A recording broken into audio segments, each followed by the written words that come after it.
actually preventing ourselves from inside growth. The choice becomes what? Prevent pain or maximize potential? That's the trade-off. And the source drives this home with some fascinating wordplay, really zeroing in on the truth of the restriction. The line, if you put a limit to it, see if that's the wordplay. If you put a limit to it, then you're going to limit yourself. It sounds so simple, almost obvious, but the psychological implication is profound. How so? It shifts the agency entirely back to you. Yeah. If you call it a limit, you have to acknowledge that you choose to limit yourself instead of putting those boundaries. The implication is heavy. So what we call boundaries are often just restrictions based on fear of a known past. And they stunt our potential to make new, maybe even better decisions. But I have to ask, isn't this approach just incredibly difficult? Abandoning the safety of clear boundaries sounds exhausting. You'd have to constantly be on guard instead of just putting up a firm wall. That's a crucial point, and it's exactly why the source proposes a completely different philosophical approach. It's about moving from that blanket limitation to a concept we could call controlled prevention. Okay, tell us more about controlled prevention. This is the practical alternative that, our listeners need to understand. The core idea is to shift from that reactive restriction to responsive management. So instead of stopping a whole category of situations because of a past fear. Right, you manage the current situation only as it starts to unfold in a negative way. Okay, give me an example. Let's say I will never get involved in a romantic relationship again because my last one hurt me. That's a blanket limitation, right? Rooted in a past environment. What would controlled prevention look like? Controlled prevention allows the new situation to begin. It trusts your ability to observe and respond in real time. The source suggests you wait. You wait until you see the situation as it comes, something that I don't want it to become, then that's when I can stop it. That's fascinating. So it demands you to be actively present, not just passively relying on these old pre-installed rules. Exactly. You have to show up fully, observe the data as it comes in, and then act rather than acting preemptively because of an assumption. Yes, exactly. Yeah. Let's use a really practical example. One that hits on that fear of failure that comes from a punitive past. Okay. So say you're thinking about applying for a demanding new job, a high-risk, high-reward leadership role. Right.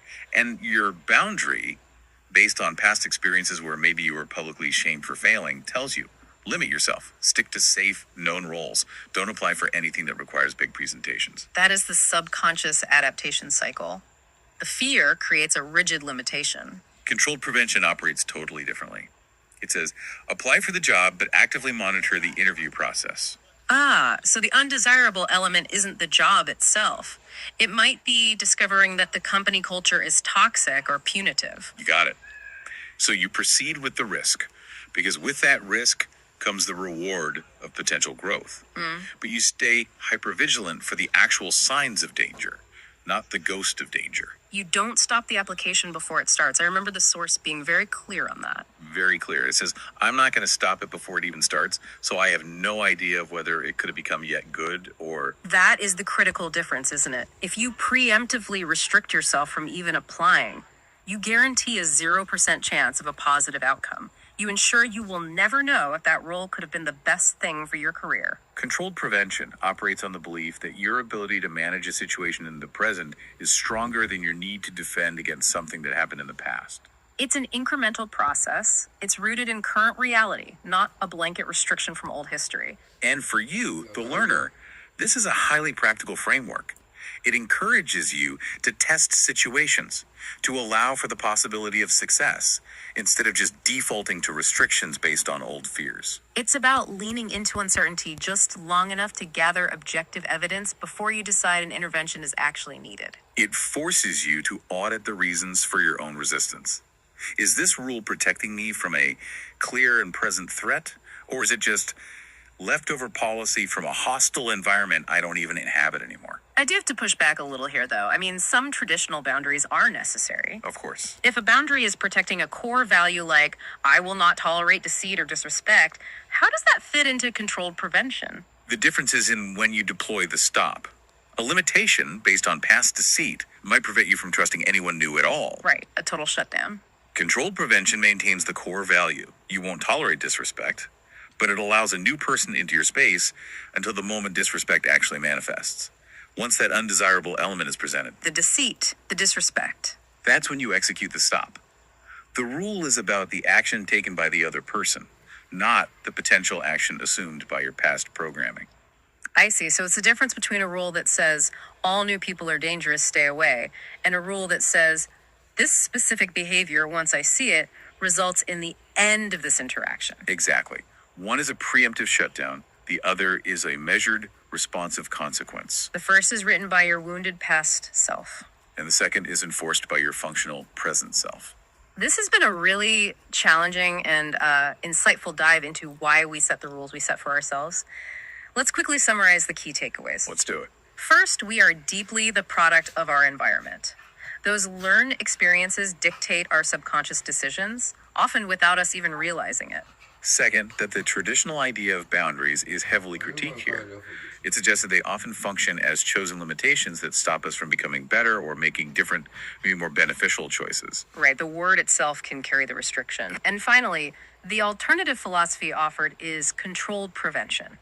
It's a framework that champions responsive management over reactive restriction. It advocates for waiting until a situation starts to become unwanted, which avoids that preemptive shutdown of opportunities that could have been incredibly valuable. So if we connect all this back to the bigger picture, and that initial idea that our environment dictated what we subconsciously accept or reject, what's the final thought here?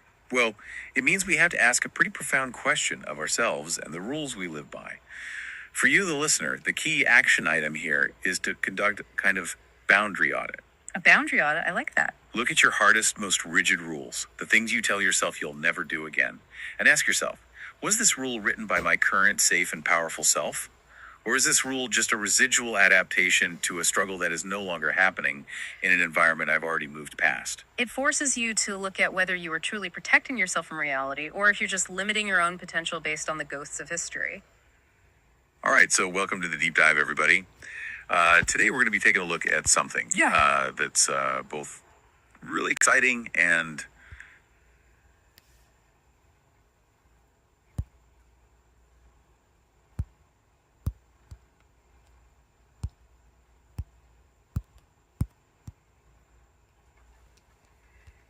Okay, so let's unpack this.